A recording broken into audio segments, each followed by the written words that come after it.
안녕하세요. 저는 20대 후반 여자입니다. 저는 얼마 전에 파혼을 하게 되었습니다. 그게 지금으로부터 벌써 얼추 1년 정도 지난 것 같아요.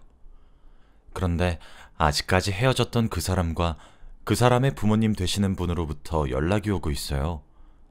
그런데 부끄럽게도 그 연락에 저는 정말 많이 흔들리고 있습니다.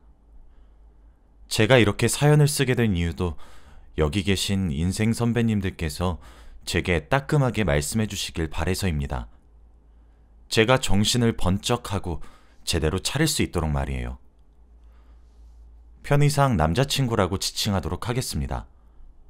저는 홀어머니 밑에서 컸어요. 아버지는 제 학창시절 내내 많이 아프셨습니다. 점점 쇠약해져가는 아버지의 모습에 가슴이 아팠지만 아버지의 병원비를 책임지랴 저와 함께 사는 생계비를 책임지랴 정말 고생하시는 어머니의 모습도 마음이 아팠습니다. 그래도 저와 어머니는 이 힘듦을 평생에도 좋으니 아버지가 계속 살아계시길 바랬어요. 하지만 아버진 제가 성인이 되자마자 세상을 등지셨습니다. 오랜 기간 동안 병마와 싸워오다 보니 아버지도 많이 지치셨던 거죠. 그래도 저희는 아버지 병원비랑 생계비를 빠듯하게 벌었고 그간 큰 병 하나 얻지 않았기에 빚은 없었습니다. 그래서 몰랐었는데 아버지는 본인이 이렇게 아플 것을 예상하셨는지 사망보험금이 정말 억소리가 날 정도로 정말 많이 나왔습니다. 어머니는 그 돈으로 저를 대학도 보내고 뒷바라지를 하셨어요. 그리고 그 돈 중 일부를 미천으로 삼아서 장사를 시작하셨어요. 좋은 위치에서 시작한 장사이긴 했는데 입소문도 점점 퍼졌고 장사가 점점 잘 되었어요. 텔레비전 방송에도 출연할 정도로 그 지역의 맛집으로 자주 소개되곤 했어요. 저도 그래서 낮엔 대학교에 나가 공부를 했고 공부를 마친 밤엔 어머니의 가게에 돌아와 어머니를 도왔어요. 어머니는 하지 말라고 하셨지만 제 마음이 그게 아니었으니까요. 그리고 어머님도 내심 좋아하셨기도 했고요. 매일 어디 가면 딸내미인 제 자랑을 하곤 했거든요. 그렇게 점점 형편은 나아졌고 살만해졌죠. 저 또한 취업에 성공하여 돈을 벌기 시작했습니다. 그러다 남자친구를 만나게 되었습니다. 어느 여자들이 그렇듯 다정한 남자에 끌리게 되어 있잖아요. 저도 그랬습니다. 제게 다정하게 대해주는 그 사람이 제가 살면서 처음 만난 남자친구였으며 제 세상의 전부라고 여길 수 있었죠. 자연히 연애를 몇 년 하게 되었고 저는 이 남자와 함께할 미래가 그려지기 시작했습니다. 그리고 저는 프로포즈를 받게 되었어요. 저는 기쁜 마음으로 그 프로포즈를 받아들였고 결혼 준비를 해나갔습니다. 남자친구도 저희 어머니에게 인사를 드렸고 저도 제 예비 시댁이 될 곳에 인사를 드리러 갔어요. 시아버지 되실 분은 오랜 시간 동안 교편을 잡으셨던 분이셨고 시어머니가 되실 분은 전업주부셨어요. 그런데 시어머니의 언행이 조금 하게 되는 화법이셨죠. 자세하게 생각하라고 하면 잘 기억은 나지 않는데 몇 가지 짚어보자면 저희 아버지가 오랜 시간 병원에 있다가 돌아가셨고 하니까 그 병은 유전 아니니? 그러다 우리 아들도 혼자 되면 어쩌나 몰라? 라고 하시는데 이게 말투가 경박스럽지도 않고 굉장히 우아한 화법으로 말씀을 하시니까 저도 모르게 시댁에서는 그게 유전으로 생각이 드셔서 걱정하실 수 있을 수도 있겠다 싶더라고요. 아버지가 돌아가시고 어떻게 자랐냐는 질문에 어머니 혼자 장사를 하셔서 고생을 많이 시켰다고 했더니 아유 억세시다 하시길래 제가 무슨 뜻인가 싶어서 네? 라고 하니까 아니 혼자서 어떻게 이렇게 야무지게 키우셨는지 너무 대단하다 느껴져서 그래 하시는데 이게 기분이 묘한 느낌이라고 해야 하나? 콕 집어서 말은 하지 못하겠는데 이게 애매하게 기분은 나쁜데 티내긴 굉장히 어렵고 자칫하면 제가 되바라지게 보일 것 같고 그런 거예요. 시아버지는 이런 느낌이 없으셨는데 시어머니랑 대화를 하면 계속 이런 느낌이 들었어요. 저희 어머니가 장사를 하시니까 장사꾼이라고 낮잡아 부르질 않나 계속 묘하게 신경을 툭툭 건드리는 거예요. 제가 되물으면 아닌 척 하시고 참 대하기 어렵다는 생각이 들었죠. 저는 회사가 어머니가 일하면서 지내시는 곳과 상당히 멀어서 취직 이후에는 작은 소형 아파트를 하나 구매해서 살았어요. 아무래도 서울에서 혼자 사는 것도 마음이 많이 쓰이는데 치안이라도 좋아야 되지 않겠냐고 어머니께서 제 명의로 하나 구매해 주셨거든요. 제 남자친구는 그 아파트가 제 명의란 사실은 모르고 있었고요. 그리고 어머니는 그뿐 아니라 제게 아버지 몫으로 나온 사망보험금도 미리 주셨습니다. 어머니는 아버지 사망보험금 일부를 미천 삼아서 장사를 시작했지만 제가 모르는 사이에 재산을 점차 조금씩 불러나가셨고 제가 생각했던 것보다 훨씬 부자시더라고요. 그래서 아파트를 감사하게 받았죠. 그리고 결혼 이야기가 오고 가게 되니까 어머니가 불려나간 돈 중에서 아버지가 받은 사망보험금 8억 정도를 제게 주셨어요. 제가 너무 많다고 했지만 돈 없이 결혼을 하게 되면 작아지는 경우가 종종 있고 서울에서 지내게 될 건데 집값도 억소리 나지 않냐고 하시면서요. 아버지 없이도 이렇게 대견하게 자란 것이 너무 자랑스러우니까 엄마 노릇 좀 하게 해달라고 하시는데 정말 너무너무 감사했죠. 그렇게 저와 남자친구는 결혼에 대해 이야기를 하기 시작했어요. 남자친구는 이제 곧 남편 될 사람이니까 제가 모은 돈과 어머니로부터 받은 돈을 알려주었어요. 그랬더니 입을 떡 벌리면서 어머님께 너무 감사하다면서 어쩔 줄을 모르더라고요. 그런데 문제는 그 이후였습니다. 남자친구가 자신의 어머니께 이 얘기를 했나 보더군요. 물론 처음부터 알아차렸던 것은 아니었습니다. 그 이후부터 갑자기 살갑게 변한 예비 시어머니의 태도가 솔직히 마땅찮았고 못마땅하게 느껴지긴 했습니다. 부담스럽기도 했죠. 왜냐하면 갑자기 호칭도 얘, 너 이런 거에서 새아가로 바뀌고 살가워지시니까 무섭기도 했거든요. 그래도 어른이 제게 그렇게 먼저 다가온다는 것이 쉽지 않은 일인 것처럼 느껴져서 제 나름대로 예의를 차렸고 살갑게 대했습니다. 어머님 하면서요. 그렇게 몇 달이 지났을까 어머님께서 예단과 예물 이야기를 하시더라고요. 저랑 남자친구는 생략하기로 이야기가 끝났거든요. 제가 남자친구랑은 생략하기로 했는데 전에 듣지 못하셨냐고 공손하게 물어보니 성질을 빽 내시면서 그래도 챙기고 할 거는 다 챙겨야 되는 것 아니겠냐며 썽을 내시는 거예요. 그러면서 제게 종이를 내미셨죠. 그리고 제가 모은 돈 1억과 어머니께 지원받은 8억으로 전 9억을 가져가고 남자친구는 모은 돈 5천만 원에 시댁에서 2억 지원받는 걸로 알고 있거든요. 그러니 제가 6억 5천 정도 더해가는 셈이죠. 그래서 집은 제 명의로 하기로 했어요. 제가 진짜 몇 천만 원 더 가져가는 것도 아니고 몇 억씩 더 가져가니까요. 당연한 소리잖아요. 물론 아직 집을 계약하기 전이었지만 저희는 그렇게 정했었죠. 그런데 어머님께서 제게 종이를 건네면서 그래도 남자기를 살려주기 위해서 집은 아들의 명의로 하라고 하시는 거예요. 정말 당황스럽고 못 들은 척을 하면서 어머님, 이 종이는 뭔가요? 하면서 펼쳤는데 진짜 목록이 너무 어이가 없는 겁니다. 저희 그렇게 11억 5천만 원으로 제가 7억짜리 집 해가고 남자친구는 제가 집을 해가는 대신 모든 예식 비용과 신혼여행 경비, 기타 등등을 지불하기로 했거든요.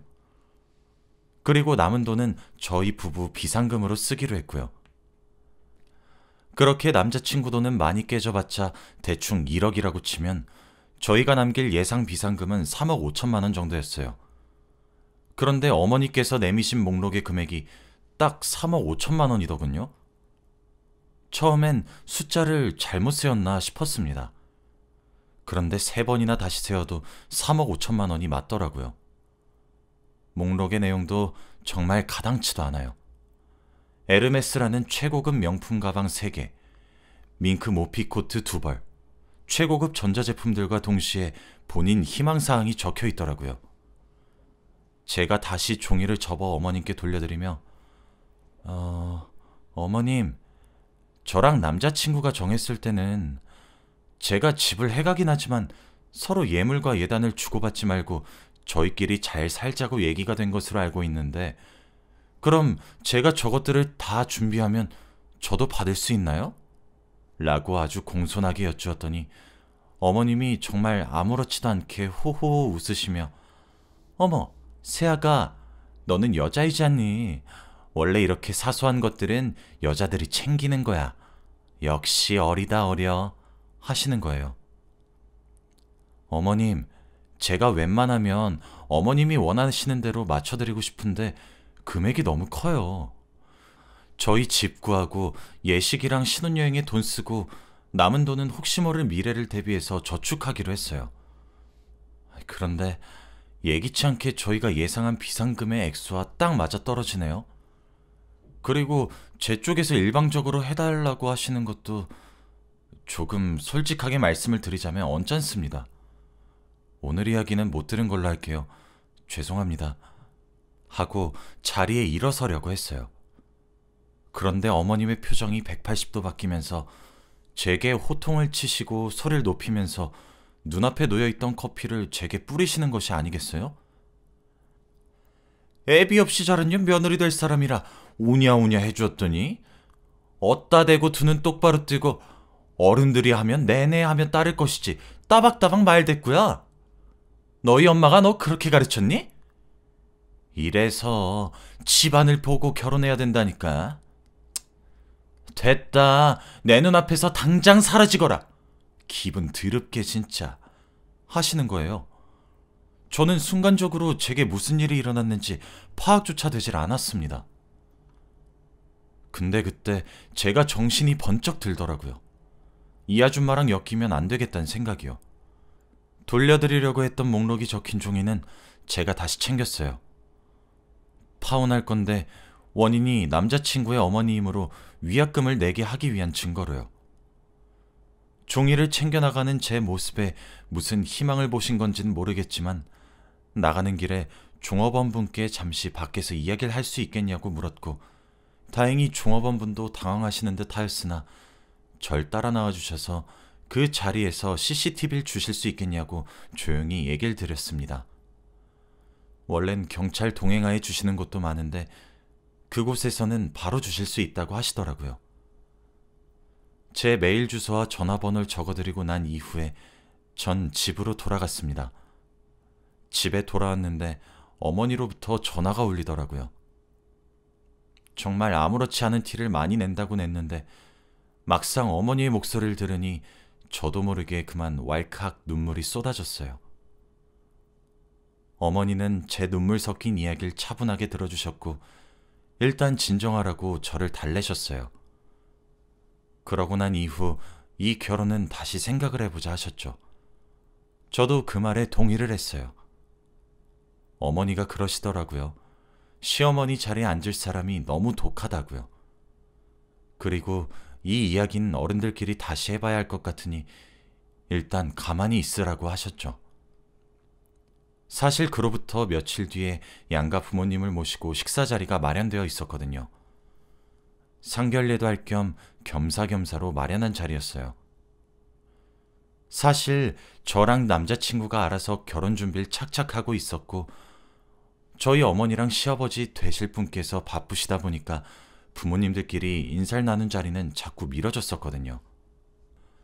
그렇게 식사를 하게 되는 날, 식사가 나오기 전부터 식사가 전부 끝날 때까지 남자친구 어머니의 언행이 다소 불쾌했고 지나치다는 생각이 참 많이 들었습니다.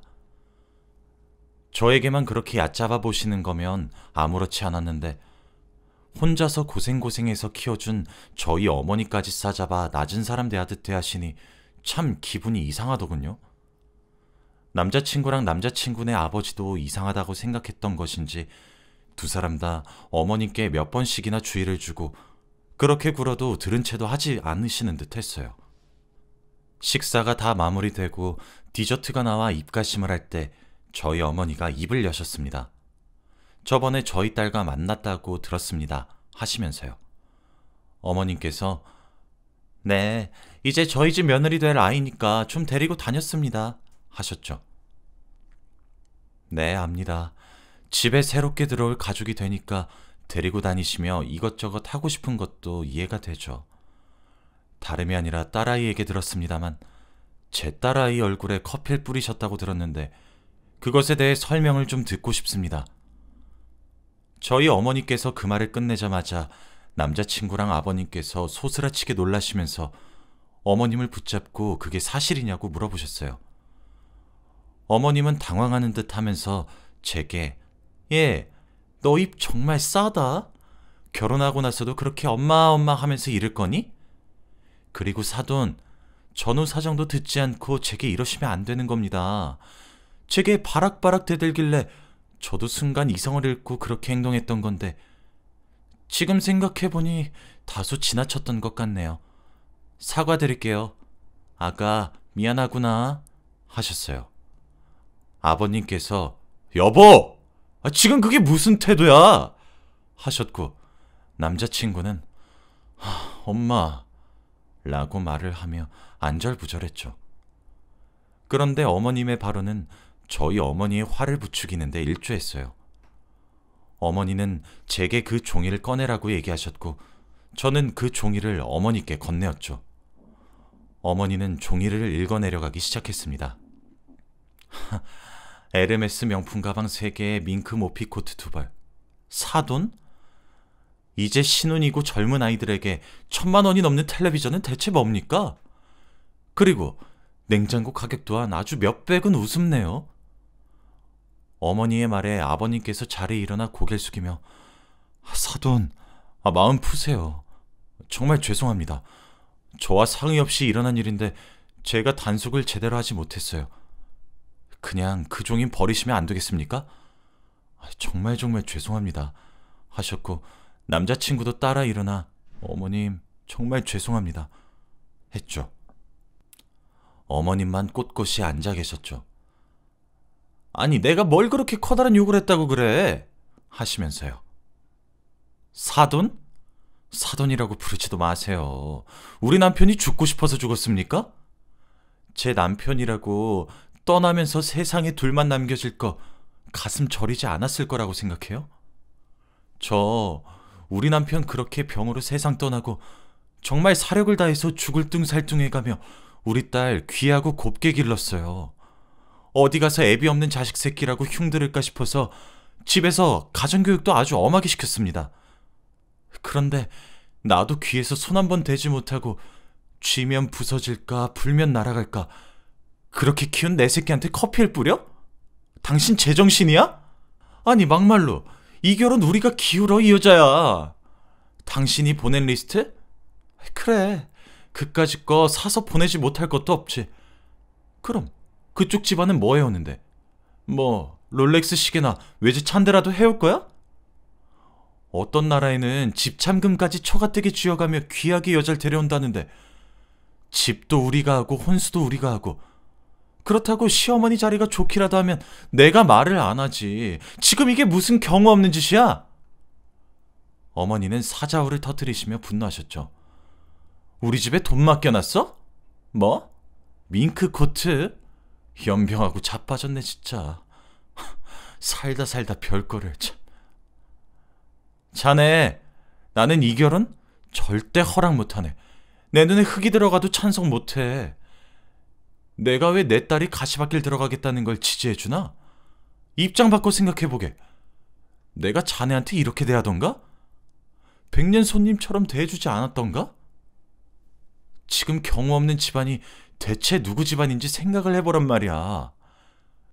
그리고 사돈어른, 저 상견례 하려고 나온 것 아닙니다. 마누라 간수 좀 제대로 하세요. 지금 어디서 배워먹지 못한 짓입니까? 지금이 쌍팔년도 시대예요? 저렇게 예단예물 다 챙기자고 하면서 왜 그쪽 집안에선 챙기는 것 없습니까? 저요, 우리 딸이 데려온 남자친구 인성 하나 보고 허락했어요. 그래, 돈은 있다가도 없고 없다가도 있는 거지 하면서요. 있는 사람이 더 내는 것이 맞다고 생각했고요. 그런데 이게 지금 저희한테 할 태도입니까? 어디 남의 집 귀한 딸 데려다가 갖은 숨을 겪게 합니까? 전 이 결혼 허락 못합니다. 위약금도 그쪽 집안에서 알아서 내세요. 파혼 책임은 누가 봐도 그쪽 집안은 아닙니까? 어머니가 그렇게 다다다다다 쏘아내며 분노를 할 동안 남자친구도 아버님도 얼굴이 새빨개진 채로 그저 죄송하다고만 하셨죠. 그 이후 어머닌 제 손을 끌고 그 자리를 박차고 나오셨고 어머니의 집으로 함께 돌아왔습니다. 어머니가 그렇게 분노하시는 모습을 처음 봐서 당황스러웠지만 더 당황스러운 것은 그날 새벽이었어요. 아무래도 마음이 술렁거려 잠을 설치다가 화장실을 가려고 하는데 어머니 방에서 작게 흐느끼는 소리가 들리더라고요. 당신이 우리를 두고 먼저 떠나서 귀한 딸이 이런 일을 겪는 거라고 가슴을 치며 흐느끼고 계시는데 내가 정말 불효하고 있다는 생각이 들었습니다. 그렇게 저는 남자친구에게도 내 마음은 우리 엄마의 마음과 같고 결혼 전부터 저런 태도를 취하시는데 결혼 이후엔 어떻겠냐고 지옥불 스스로 걸어 들어갈 생각은 없다고 단칼에 헤어지자고 했어요. 그 이후 아버님이 정말 미안하다고 따로 만나자 그러셔서 만나서 제대로 사과를 받았고 어머님에게도 뭐 표면적인 사과는 받았고 남자친구와 아버님이 시댁과 왕래하지 않아도 되니까 다시 생각해보라고 재차 권유했지만 가진 고생해가며 키운 어머니 가슴에 대못 박으며 결혼하고 싶지 않다고 거절했어요. 그렇게 헤어진 지 1년 정도가 지났습니다. 물론 결혼하려는 생각은 없습니다. 남자친구와 사귈 때는 어머님께 보인 모습이 없었어요. 정말 자상했고 절 위해주는 사람이었거든요. 아마 아버님을 많이 닮은 듯 합니다. 아버님이 교육자여서 훈육을 잘하신 것 같기도 하고요. 저와 그런 일이 있고 나서 아버님은 이제 정말 한계라고 어머님께 이혼을 들먹거리며 기를 죽이셨다고 들었어요. 뭐 이혼은 하지 않으셨지만요. 아직까지 남자친구는 저를 잊지 못하고 제게 연락을 해오면서 미안하다고 아직까지 잊혀지지 않는다고 결혼하지 말고 연애라도 하면 안 되냐고 절 애절하게 붙잡는데 정말 미친년처럼 흔들립니다. 연애만 한다면 괜찮지 않나 그런 생각이 들어요. 그럴 때마다 저희 어머니 얼굴을 떠올리며 마음을 다잡고 있어요. 물론 그 사람과 결혼을 하지 않을 것이고 만나는 것도 하지 않을 것입니다. 그런데 제 마음이 많이 아파요. 여기까지가 제 이야기입니다. 제가 잘하고 있는 것이죠? 그냥 여러분들께 잘하고 있다는 말과 위로의 말이 너무 듣고 싶어서 이렇게 사연을 보내봅니다. 긴 이야기 들어주셔서 정말 감사합니다.